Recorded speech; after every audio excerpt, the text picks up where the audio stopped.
There is a room beneath an old fortress where children were taken to be remade. Most of them never walked back out, not because someone killed them, but because what was done to them in that room was never meant to be survived. We call the survivors witches. We talk about them as monster hunters, as legends, as the men who walk the path with a silver sword on their back. But every single one of them began the same way, as a child, on a table, drinking poison and praying that their body was strong enough to keep beating afterward. Most bodies weren't. This is how a witcher is made, and it is so much worse than the games ever let you see. In this episode, we walk into Kaer Morhen, the fortress where the School of the Wolf made its witches. We're going to follow a child, from the moment he is taken to the moment he survives the ritual that kills almost everyone else, the trial of the grasses. We'll find out what that ritual actually does to a human body, why so few children lived through it, and what is left when it's finally over. Because a witcher is not a man with special training. A witcher is a man who has been rewritten. High in the mountains, far from any road that matters, stands a fortress called Kaer Morhen. It is cold there, it is quiet there, and it was built to be forgotten.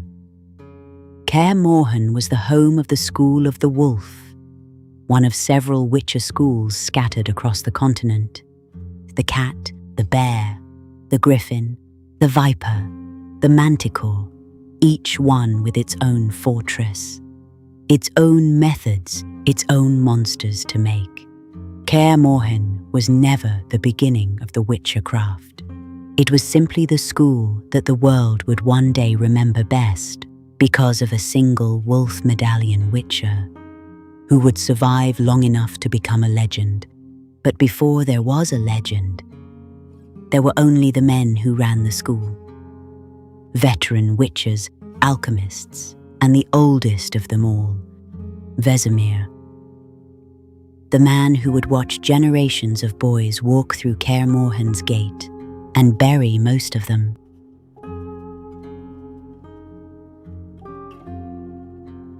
But here is the question nobody likes to ask.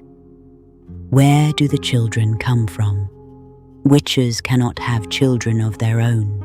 The mutations make sure of that, so a school that wants new witches has only one option. It has to take them. In Geralt's world, there is an old custom, a binding one. It is called the law of surprise.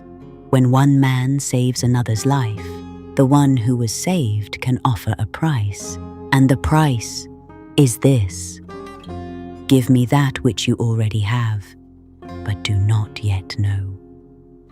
Sometimes it means a harvest, sometimes it means a pet, but sometimes a man comes home to find that his wife had a child while he was away. A child he did not know existed, a child that is now owed. This was one of the ways the witcher schools were fed. Not recruitment, not volunteers, but children claimed by destiny, or simply handed over by families too poor, too desperate, or too frightened to refuse. They were brought to Kaer Morhen, through the cold, through the gate, and they were never going home, because the next thing waiting for them was the table. The trial of the grasses is not magic. This matters. It is not a spell. It is not a curse. No mage waves a hand and turns a boy into a monster hunter. It is alchemy, a precise, brutal, chemical process designed to rewrite a human body from the inside out. The children are given mutagens, distilled from grasses, herbs, and substances whose recipes were guarded like weapons. These compounds are fed into the body, again and again, and the body fights back. This is the part the legends leave out. The trial of the grasses is days of agony. The mutagens tear through the child's system, forcing the organs to change, forcing the blood to change, forcing the eyes, the muscles, the nervous system to become something a human body was never designed to become. The child cannot fight it. The child cannot stop it. The child can only endure it, and here is the truth the legends bury. Most of the children did not endure it. They didn't fail a test. They didn't wash out. They died strapped to a table, in a room beneath a fortress, surrounded by men who had decided that this was a price worth paying. A witcher is not someone who was chosen. A witcher is someone who was left, the last one breathing, in a room that took everyone else. If stories like this are what you're here for, the ones that go past the legend and into the cost behind it, you know what to do, because the witchers you love were built on the children who didn't make it, and we are not finished. For the children who survived, the world was never the same again, not because of what they gained, but because of what they lost. A witcher's eyes change first. The pupils narrow. They learn to see in the dark, like a cat watching prey. Their reflexes become inhuman. Faster than a swordsman, faster than thought. Their bodies stop aging the way human bodies do. A witcher can live for a very long time, watching everyone he ever knew grow old and die while he does not. They become resistant to poison, to disease, to toxins that would kill an ordinary man in minutes. This is what the trial buys. But it takes a price for every gift. A witcher can no longer father a child. That door is closed forever, and something else closes too. The world looks at a witcher and does not see a man. It sees the eyes. It sees the mutations. It sees something that is not quite human anymore, and it never lets him forget it. A witcher is feared by the people he protects, paid, and then told to leave by morning. He saved your village. Now get out. That is the life the trial of the grasses creates. Not a hero's life, a useful one.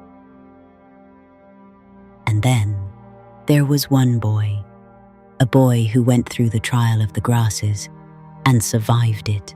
That alone made him rare. But the men of Kaer Morhen had seen survivors before. What they saw in this boy was something different. His body wasn't just surviving the mutations, it was tolerating them. So they made a decision. If this boy could endure what killed most children, then he could endure more. They put him through additional mutations, experimental ones no other witcher received, and he survived those too. It changed him. They say his hair lost all its color, turning white. The other witches gave him a name for it. They called him the White Wolf. The mutation that should have killed him made him the most unusual witcher Kaer Morhen ever produced. A mutation gone right or gone wrong, depending on who you ask. But before we go, I want to leave you with something heavier. The men of Kaer Morhen strapped children to a table, knowing most of them would not survive it. They called it necessity.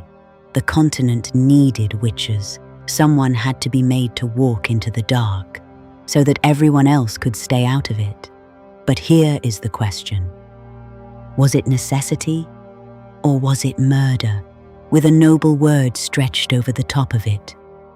The witches saved countless lives, and they were built on countless small graves. Where do you stand? Were the witches worth their price? Or did Kaer Morhen do something that nothing, not even a haunted world, could ever justify? In the next episode, we meet that white-haired boy as a grown man. Geralt of Rivia, the mutation that went too far, walking the path with a sword on his back and a destiny he never agreed to. That story is coming soon.